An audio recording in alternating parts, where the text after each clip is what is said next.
Assalamualaikum warahmatullahi wabarakatuh. Saya Muhammad Hadif Akil bin Syarizal Fitri dari kelas 3 Al-Khawarizmi akan membentangkan kajian kes sejarah tingkatan 3 bab 2 pentadbiran negeri-negeri Selat di bawah subtopik 2.2 Perjanjian London 1824. Seterusnya, pernyataan masalah yang terdapat di dalam kajian ini adalah mengapakah Perjanjian London 1824 ini dikatakan telah memberikan impak yang cukup besar kepada alam Melayu, dan persoalan kajian yang terbahagi kepada 5, iaitu latar belakang Perjanjian London, faktor Perjanjian London, seterusnya kesan Perjanjian London, yang seterusnya berkaitan Perjanjian London dengan alam Melayu, dan yang terakhir sekali cabaran dalam mengekalkan kedaulatan negara pada masa kini.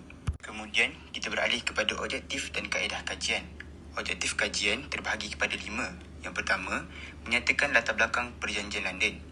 Yang kedua, menerangkan faktor termeterainya Perjanjian London. Yang ketiga, mencari kesan Perjanjian London.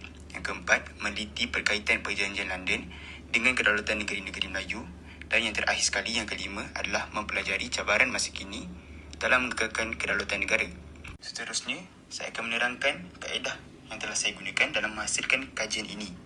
Di sini, saya telah sertakan 4 kaedah kajian utama, iaitu melayari internet. Seterusnya, saya telah melakukan penyelidikan perpustakaan dengan melayari perpustakaan negara secara maya.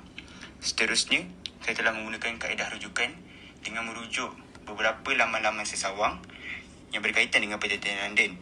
Dan yang terakhir sekali ialah kaedah pemerhatian, yang mana saya telah memerhati beberapa video-video yang berkaitan dengan Perjanjian London 1824. Berikut merupakan dapatan kajian, dan saya akan membentangkan latar belakang Perjanjian London 1824. Perjanjian Inggeris Belanda 1824, juga dikenali sebagai Perjanjian London 1824 atau Persetiaan London, merupakan suatu perjanjian antara United Kingdom dan Kemaharajaan Bersatu Belanda di London pada tanggal 17 Mac 1824. Perjanjian ini dibuat bagi menyelesaikan pertikaian yang muncul selepas Perjanjian Inggeris Belanda 1824.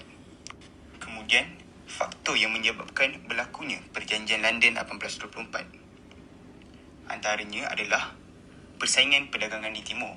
Ini berlaku sejak kedatangan pihak Belanda dan pihak British di Timur, terutamanya di Asia Tenggara pada awal abad ke-17.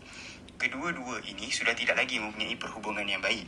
VOC yang telah bertapak di Betawi pada tahun 1614 telah menjalinkan hubungan baik dengan raja-raja tempatan. Kemudian Belanda berjaya meluaskan empayanya ke Melak pada tahun 1641. Pada ketika itu, SHTI sedang mencari pangkalan perdagangan dan pangkalan tentera di rantau Asia Tenggara. Perselisihan sentiasa timbul atas asas perdagangan yang diamalkan oleh Belanda dan British. Selain itu, kemajuan Singapura juga merupakan faktor termeterainya Perjanjian London 1824 ini. Ini kerana Governor General Lord Hastings menolak dakwaan Belanda memandangkan Singapura merupakan sebuah pelabuhan bertaraf bebas yang membawa keuntungan kepada pihak Inggeris. Kemajuan pesat Singapura telah menjejaskan perdagangan Belanda di Hindia Timur. Bagi mengelakkan pertempuran, pihak British mengambil langkah untuk berunding dengan Belanda. Akhir sekali, krisis keuangan yang dihadapi oleh Belanda yang amat teruk akibat daripada perang, iaitu Perang Napoleon. Belanda telah kehilangan perusahaan perkapalan dan perdagangan yang telah diambil alih oleh British. Kini, VOC hampir dengan garis keberengkapan. Dengan ini, berlakulah perhutangan di antara Belanda dan British. Untuk menyelesaikan masalah ini, Belanda mengambil langkah bagi membentuk satu persefahaman, iaitu perjanjian. Seterusnya, kesan atau impak yang berlaku akibat daripada Perjanjian London 1824. Perjanjian London 1824 ini telah memberikan impak dan kesan yang sangat banyak, terutamanya kepada alam Melayu dan juga kepada British dan Belanda. Antaranya ialah pembahagian alam Melayu kepada dua lingkungan pengaruh barat. Contohnya, Selat Melaka dan Selat Singapura dijadikan sempadan yang memisahkan wilayah pengaruh British dan wilayah pengaruh Belanda. Ini kerana British dan Belanda hanya mengutamakan kepentingan mereka terjamin dan meminggirkan kedaulatan kerajaan-kerajaan alam Melayu. Selain itu, Perjanjian London 1824 juga telah menamatkan keunggulan Empayar Kesultanan Johor Riau yang diwarisi daripada Kesultanan Melayu Melaka akibat daripada pembahagian kawasan pengaruh British dan Belanda. Pemerintahan Kesultanan Johor Riau yang luas meliputi Johor, Pahang, Singapura dan Kepulauan Riau Lingga telah berpecah belah. Akhir sekali, akibat daripada perjanjian ini, Selat Melaka secara keseluruhannya telah dikuasai oleh British. Ini kerana mempunyai 3 pelabuhan strategik iaitu Pulau Pinang, Melaka dan Singapura. Seterusnya, pengunduran Belanda telah membuka peluang kepada British untuk meloskan kuasa ke negeri-negeri Melayu. Seterusnya, berkaitan di antara Perjanjian London 1894 dengan kedaulatan negeri-negeri Melayu. Perjanjian London 1894 telah dibuat tanpa merujuk Raja-Raja Melayu. Hal ini telah menggugat kedaulatan Raja-Raja Melayu. Ini terjadi apabila Sultan Riau Lingga dan Sultan Mahmud Muzaffar Shah IV telah menerima sepucuk surat yang ditulis oleh Bendahara Tun Ali sebagai bukti bahawa perjanjian ini iaitu Perjanjian London 1824 telah membelakangkan Raja-Raja Melayu. Surat tersebut menyatakan bahawa perjanjian London ini berada di luar pengetahuan Bendahara Tun Ali. Selain itu, pertelingkahan yang berlaku mengenai Borneo. Hal ini berlaku ketika perbalahan antara British dan salah faham terhadap syarat-syarat kewilayahan. Perbalahan tercetus apabila Sultan Brunei menyerahkan Labuan kepada pihak British pada tahun 1846. Belanda menganggap bahawa Labuan terletak di selatan Selat Singapura dan berada di bawah lingkungan pengaruhnya.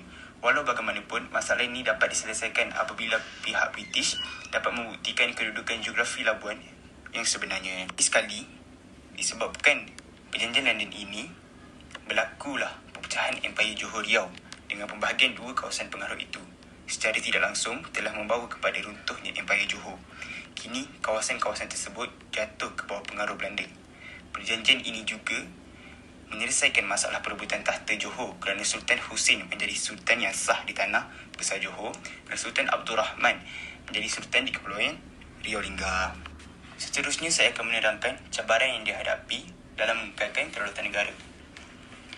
Negara berdaulat merupakan sebuah negara atau suatu entiti bidang kuasa bukan fizikal diwakili pemerintah berpusat. Pada masa kini, terdapat beberapa halangan maupun cabaran yang perlu ditangani bagi memastikan kedaulatan negara kita terjamin. Antaranya ialah ancaman anasir-anasir luar yang cemburu dengan keharmonian negara kita. Selain itu, terdapat juga pihak yang sengaja mengeksploitasi isu-isu ekonomi dan sosial politik negara untuk mendapatkan sokongan, terutama dari kalangan politik dan badan bukan kerajaan. Hal ini menghuru-harakan lagi kerajaan negara kita, bahkan mampu menggugat kedaulatan negara kita. Justru itu, kehadiran atau kemunculan suatu wabak yang dinamakan sebagai COVID-19 juga telah menggugat kedaulatan negara kita. Ini dikatakan demikian kerana wabak COVID-19 ini mampu berjangkit daripada seorang individu kepada individu yang lain. Wabak ini juga boleh dikatakan berbahaya kerana telah menyebabkan pelbagai kesan yang negatif terhadap individu yang dijangkitinya.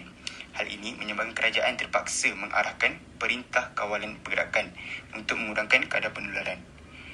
Akan tetapi, terdapat banyak sektor ekonomi terpaksa dihentikan buat sementara waktu oleh kerana perintah kawalan pergerakan yang dijalankan. Ini telah menyebabkan kedaulatan negara kita tergugat akibat daripada kemerosotan ekonomi. Berikut, saya telah sertakan rumusan hasil daripada dapatan kajian ini. Kesimpulannya, Perjanjian London 1824 ini membawa keuntungan bagi kedua-dua pihak, iaitu kepada British dan kepada Belanda, kerana pembahagian kawasan, wilayah dan perdagangan yang lebih jelas. Perdagangan kedua-dua pihak semakin maju dan dapat mengelakkan perebutan kawasan yang berlaku sebelumnya. Perkembangan kuasa politik dan ekonomi dikaitkan dengan usaha penjajah untuk menguasai kepentingan ekonomi dan politik di tanah Melayu.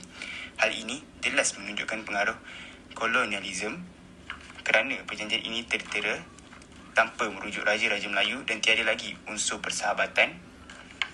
Setiap perkara yang berlaku selepas perjanjian ini menjadi titik tolak kepada pembentukan negara moden tanah Melayu yang kemudiannya Malaysia. Berikut dan yang terakhir sekali adalah rujukan yang telah saya gunakan dalam menghasilkan tugasan yang diberi. Saya rasa itu sahaja pembentangan saya pada kali ini. Terima kasih.